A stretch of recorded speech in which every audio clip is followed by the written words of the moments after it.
নমস্কার, সুপ্রভাত। কেমন আছেন সবাই? আমার চ্যানেল নতুন একটা ব্লগে আপনাদের সকলকে জানাই অনেক স্বাগত, সঙ্গে অনেক অনেক ভালোবাসা। আর আজকে বাড়ি থেকে ব্লগ স্টার্ট করলাম।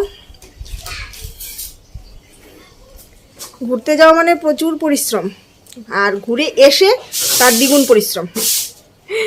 তো রাত্রিবেলা ওই ঘুমাতে ঘুমাতে সেই 12টা 1টা প্রায় বেজে গেছে, কারণ সোনা পাপা না ঘুমালে তো আমরা ঘুমাতে পারি না। ও সন্ধ্যাবেলা ঘুমিয়ে উঠে তারপর সজাগ ছিল অনেকক্ষণ। হ্যাঁ, তারপর অনেকদিন ধরে ভিডিও এডিটিংও মানে হ্যাঁ, ভিডিওগুলি যে করে এনেছি, এডিট করতে পারছিলাম না। তো একটা ভিডিও এডিট করেছি, তো এই করতে করতে অনেকটা লেট হয়ে গেছে। তো ঘুম থেকে উঠেছি প্রায় 9টা উঠে। আর গতকালকে যে ব্যাগপত্র আনা হয়েছিল, তার মধ্যে এই যে লাগেজটা এখনও খোলা হয়নি, এটা খোলার কাজ চলছে। আর ব্যাগটা যেটা ছিল এটা খুলে ওইটার মধ্যেই সব রেগুলার ইউজের জিনিসপত্র ছিল। তো তো আজকে সকালবেলা সব ধুয়ে দিয়েছি, একদম সব। বাড়ি ফিরেই একদম আবার জীবন যুদ্ধে নেমে পড়েছি। এখনও রান্নাবান্না বসাতে পারিনি। সোনা বাবা খেলতে খেলতে নিজে নিজেই ঘুমিয়ে গেছে। মিঠুন ঢুকেছিল ঠাকুর ঘর পরিষ্কার করতে, কারণ মেয়ে ঠাকুর ঘর খুলেও নি, পূজাও দেয়নি। এই যে একদম ব্যাগ শুদ্ধ ধুয়ে দিয়েছি, দেখুন কত কাপড় চোপড়। মোটামুটি সবই ধুয়ে দিয়েছি, ইভেন তারে জায়গা হয়নি। এখানেও ওদের টিনের মধ্যেও মেলে দিয়েছি। বাতাসে সব ফেলে দিচ্ছে, খুব বাতাস আজকে।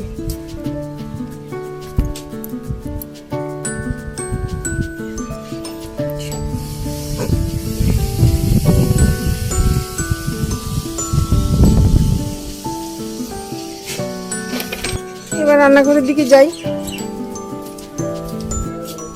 আর কি এনেছি না এনেছি এখনো তো লাগেজ খোলাই হয়নি, তো পরে একটু ফ্রি হয়নি, তারপর আপনাদেরকে দেখাবো। তেমন কিছু না, একটু এটা কিনেছি।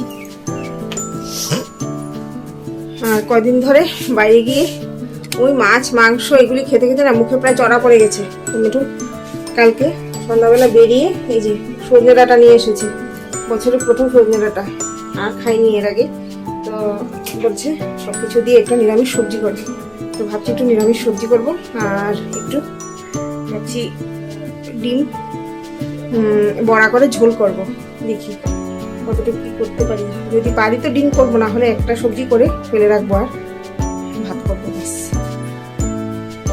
আর আমাদের সন্দেশ নাকি এত কান্না করেছে যে মেয়ে বলছে, মা জানো ওকে ছেড়ে আমি টিউশনে পর্যন্ত যেতে পারছি না, পাশের ঘরে পর্যন্ত যেতে পারছি না। পাশের ঘরে গেলেও কান্না করছে, ভাবছে আমিও বাড়ি থেকে চলে গেছি। এত কান্না করেছে সন্দেশ, 2-3 বার তো পালিয়েও গেছে। অনেক দূর থেকে ওকে ধরে আনতে হয়েছে। পশুরা এমনই হয়, শুধু ভালোবাসার জন্য। ওদের তো আর কোনো চাহিদা নেই, না ওদের দামি ড্রেস, না বাড়ি গাড়ি, কোনো কিছু চাহিদা নেই, শুধু একটু ভালোবাসা চায়। তো আমাদেরকে না দেখে ও অনেকটাই ও প্রায় ডিপ্রেশনে যাওয়ার অবস্থা। কি করবে না কি করবে। আচ্ছা চলুন এবার দেখি রান্নাবান্নার জোগাড় করি। এই যে ব্রেকফাস্ট বানাচ্ছি হলো ম্যাগি। এই যে এখানে ম্যাগি সেদ্ধ করে নিয়েছি। এখানে গাজর, আলু, মটরশুঁটি আর একটু ডিম দিয়েছি। লঙ্কা দিতে ভুলেই গেছি, এখন আর দেবো না লঙ্কা।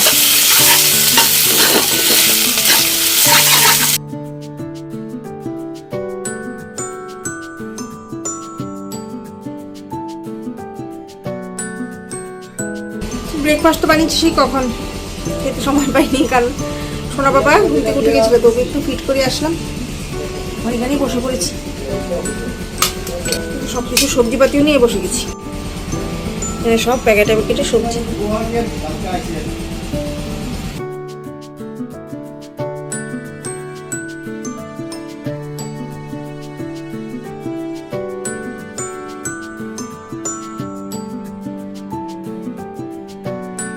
বেজে গেছে, এখনো ভাত বসাতে পারিনি। এই যে এইমাত্র রাইস কুকারে চাল দিলাম।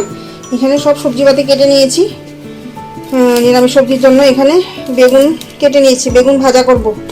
আর ডিম রান্না করতে পারবো না, তো এখানেই বেগুন যতটুকু দিয়েছি বাকি 3-4 টুকরা বেরিয়েছে, এটাই ভাজা করে নেব, হয়ে যাবে এই দিয়ে।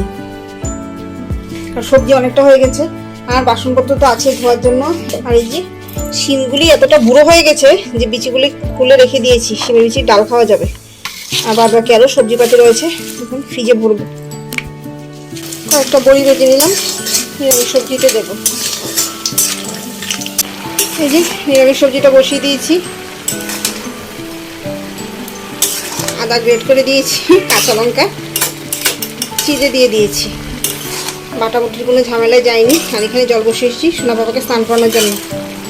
গত 3-4 দিন যাবৎ ওর স্নান নেই, ওখানে গিয়ে ওকে একদিনও স্নান করায়নি, যা শুধু একটু গা মুছিয়ে দিয়েছি।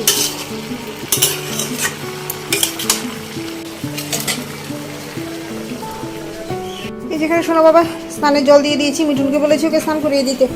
কি গো, স্নানটা করাও না, স্নান করাও না, জল দিছি তো। হ্যাঁ, ততক্ষণে আমি বিছানাপত্রগুলো একটু পরিষ্কার করে দেবো। কালকে এসে আর বিছানাপত্র পরিষ্কার করা হয়নি, তো এখন একটু বেডশিটটা পাল্টে পরিষ্কার করে দেবো। আর ফ্যান ঘুরছে ভন ভন করে, ফ্যানের আওয়াজ শুনতে পাবেন, এখন গরমের দিন চলে এসছে।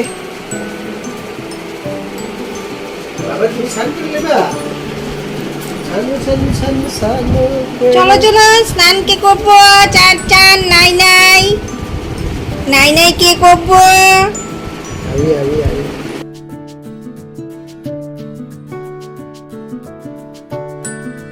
তো মিঠুনকে বলেছিলাম সোনা বাবাকে স্নান করিয়ে দিতে, আর আমি চলে এসেছি হলো বিছানাপত্র গোছাতে। কোথাও ঘুরে ফিরে আসলে না এত কাম জমে থাকে যে কি বলবো। বিছানাপত্র পরিষ্কার করতে হবে, ঘরদোর পরিষ্কার করতে হবে, যে ব্যাগগুলি কাপড় চোপড় নিয়ে গেছিলাম ওইগুলিকে খালি করে পরিষ্কার করতে হবে। তো একদিনে তো সব করতে পারবো না, তো ভাবলাম আজ ঘরদোরগুলি পরিষ্কার করে নিই, তারপর আস্তে আস্তে কাপড় চোপড় বাকি যা যা আছে পরিষ্কার করব, ব্যাগ খালি করব, ধোবো। কিন্তু স্নান করানোর জন্য তো বলেছিলাম এরকমকে ঠিকই, বাট ও আর স্নান করাতে পারেনি। মাঝখান দিয়ে গিয়ে আবার সোনা বাবাকে স্নানও করিয়ে আসতে হলো। তো স্নান করিয়ে দিয়ে আবার এসে বেডশিটটা পাচ্ছিলাম, আর এখানে মিঠুন সোনা বাবাকে নিয়ে বসে আছে, ওকে গা মুছাবে, তেল দেওয়াবে। তো বললাম যে বেডশিটটা পেতে দিই, তারপর বিছানাটা ওর রেডি করে দিই, তারপর তুমি ওকে একটু গাটা মুছিয়ে তেলটা দিয়ে দাও। ততক্ষণে আমি বাকি যে কম্বল এগুলি আছে বালিশ টালিশ সেগুলি সব গুছিয়ে নেব। তো এই যে সোনা বাবার জন্য বিছানাটা রেডি করে দিচ্ছি। মিঠুনকে না বলেছিলাম ঠিকই স্নান করার জন্য, কিন্তু ছেলে মানুষ কখনোই তো এসব করে অভ্যাস নেই, তো পারছিল না। তো আমাকে ডাকছিল কি গো তাড়াতাড়ি আসো, আমি তো একাতে পারছি না, বারবার জলের মধ্যে পড়ে যাচ্ছে। তারপর বলছে নাকে মুখে জল ঢুকে যাবে, তুমি তাড়াতাড়ি এসো। স্নান সেরে চলে এসছি, আর এই যে দেখুন কাপড় চোপড় সব আবার এখানে গামলা করে এনে ভরে রেখেছি, যা ধুয়েছিলাম সব শুকিয়ে গেছে। আর আজ তো ম্যাচ আছে, এই যেখানে মোবাইলে খেলা চলছে, নিউজিল্যান্ড আর ইন্ডিয়ার খেলা। তো মিঠুন তো খুব খেলা দেখতে ভালোবাসে, তো সোনা পাপা ঘরে ঘুমাচ্ছিল, তার জন্য এখানে মোবাইল চালিয়ে খেলাটা দেখা হচ্ছিল। আর চলে এসেছিল এখন খাবার খেতে। তো নিরামিষ সবজি, বেগুন ভাজা আর ভাত করেছিলাম। তো এবার খেয়ে নিই, চলুন আজকের জন্য এইটুকুই। আবার দেখা হবে আগামীকালকে একটা নতুন ভিডিও নিয়ে। আর আপনাদের আমার ভিডিওটা কেমন লাগলো কমেন্টস অবশ্যই জানাবেন, ভালো লাগলে অবশ্যই একটা লাইক করে দেবেন, আর সাবস্ক্রাইব করে আমার পাশে থাকবেন। আজকের জন্য আপনাদের সকলকে টাটা।